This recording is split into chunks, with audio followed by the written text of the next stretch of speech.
संबोधित करा.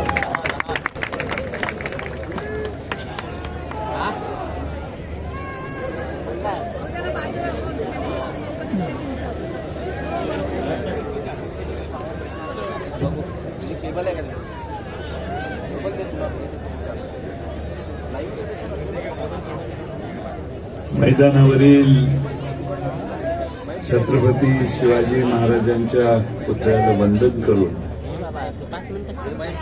आणि हाकेच्या अंतरावर असणाऱ्या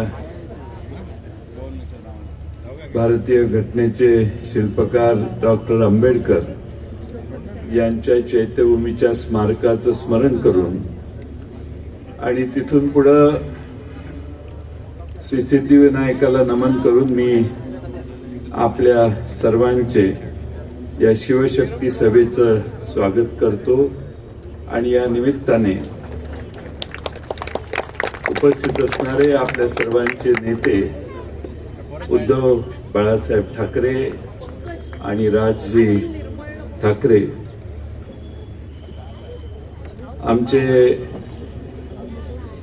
ज्येष्ठ मित्र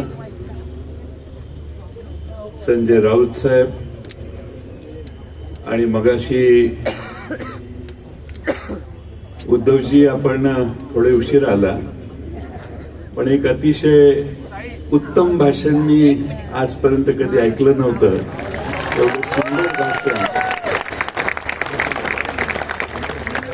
आदित्यजींचं मी आज ऐकलं.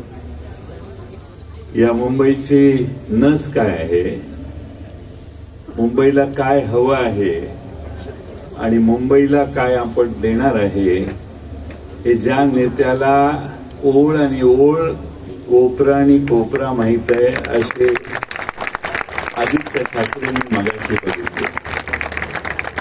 उद्धवजी, महाराष्ट्राची जबाबदारी तुमच्यावर आहे, पण आता मुंबईची जबाबदारी आदित्यंच्यावर सोडून आपण मोकळे व्हायला हरकत नाही.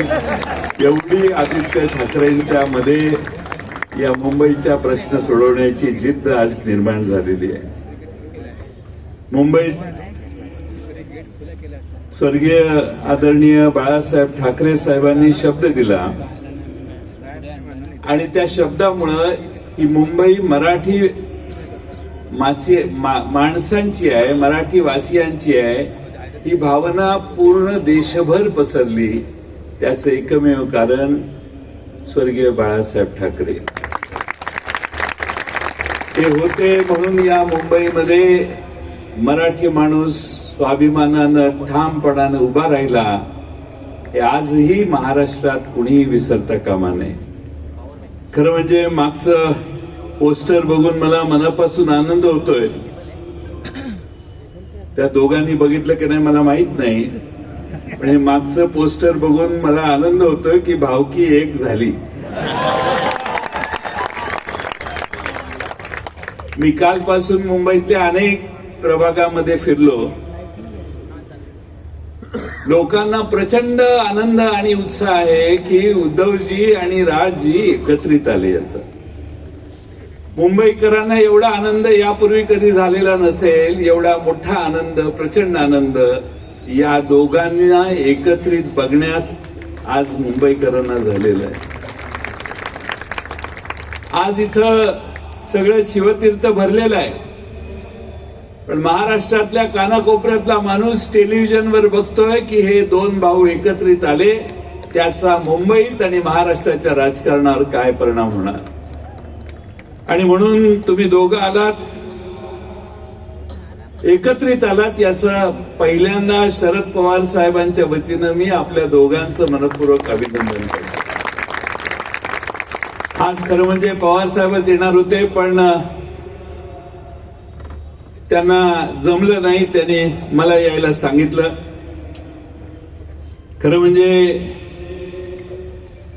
इथं बोलत असताना नेहमी हिंदू हृदय सम्राट बाळासाहेब ठाकरेंचं भाषण आम्ही टेलिव्हिजनवर बघायचो. तेच मैदान आहे, तीच शिवसेना आहे, मात्र शत्रू वेगळा आहे. काही गद्दार आहेत तर काही दिल्लीतील सत्तेचे गुलाम आहेत. आणि मला खात्री आहे की मुंबईकर या सगळ्यांना खड्यासारखं बाजूला ठेवल्याशिवाय राहणार नाही. खरं म्हणजे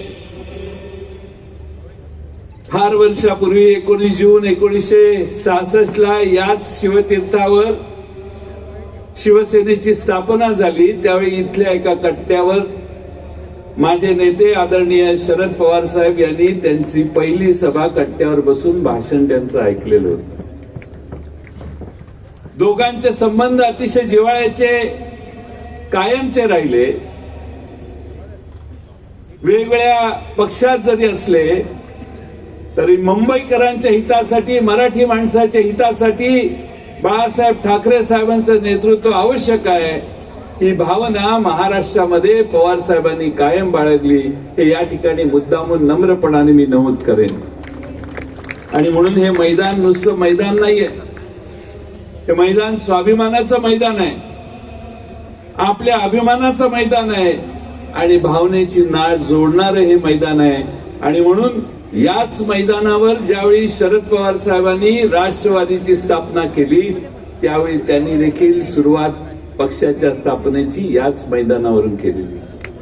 बोलण्यासारखे अनेक विषय आहेत, पण या दोघांचं भाषण आपण ऐकायला आलेलं आणि त्यामुळं बाळा नांदगावकर सारखे जास्तच मान हलवायला लागल्यात म्हटल्यावर मला इशारा मिळालेला आहे. परंतु एक मित्रांनो विसरू नका की 300-350 वर्षापूर्वी आपल्या छत्रपती शिवाजी महाराजांनी सुरत लुटली, त्याचा राग काहींच्या मनात आजही आहे, हे विसरू नका. अशा अनेक गोष्टी आहेत. काल परवा अण्णा मला येऊन गेले, काय बोलले, त्यांची भूमिका अशी आहे की मुंबई ही महाराष्ट्राची नाही आहे, म्हणजे मुंबईला तोडण्याचा उद्योग पुन्हा सुरू झालेला दिसतोय. आणि म्हणून यावेळची निवडणूक तुम्हा आम्हा सर्वांसाठी फार महत्वाची आहे. माझी तुम्हा सर्वांना विनंती आहे की आज पुन्हा जर मुंबई तोडण्याचा प्रयत्न बाहेरच्या राज्यात, एवढे वेगवेगळ्या राज्यातली लोक, संजय राऊत साहेब महाराष्ट्रात मुंबईत यायला लागली आहेत, प्रत्येक राज्याचा मुख्यमंत्री इथं आलेला असेल कदाचित, सगळ्यांना बोलवण्याचं काम चाललेलं आहे. पण उद्धवजी, मी तुमचं, राजजी, तुमचं अभिनंदन करेन. तुम्ही तुमच्या जीवावर ही निवडणूक लढवताय, राष्ट्रवादीची तुम्हाला साथ आहे आणि म्हणून तुम्हाला महाराष्ट्रात मुंबईच्या सामान्य माणसाला विश्वासात घेऊन ही निवडणूक लढवल्यामुळे तुम्हाला यश मिळेल, यात माझ्या मनात काही शंका नाही. मी जास्त वेळ न बोलता एवढीच विनंती आपणा सर्वांना करेन की आज आपले अनेक प्रश्न आहेत, सगळ्या मुद्द्यांचा परामर्श मगाशी आदित्यजीने घेतलेला आहे. पण जेव्हा मुंबईतल्या माणसाला मुंबईचं घर नाकारलं, या भूमिपुत्राला घर नाकारलं, तर ठाकरेंची आठवण येते. कंपनीत एखाद्या मुंबईकराला, भूमिपुत्राला नाकारली प्रवेश किंवा नोकरी, तर ठाकरेंची आठवण येते. मालकाने गैरवर्तन केलं मुंबईकरांच्याशी, तर त्यांना ठाकरेंची आठवण येते. आणि मग मुंबई महानगरपालिकेसाठी देखील ठाकरेंची आठवण येते. मी जाता जाता 4-6 प्रश्न विचारतो, मला हो किंवा नाही याचं उत्तर द्या. शेतकऱ्यांची कर्जमाफी झाली का हो? लाडक्या बहिणीचे 1500चे 2100 रुपये झाले का हो? कंत्राटदारांची थकीत बिलं मिळाली का हो? शेतकऱ्यांसाठी भावांतर योजना आणली का हो? मुंबईसाठी ठोस काय केलं हो?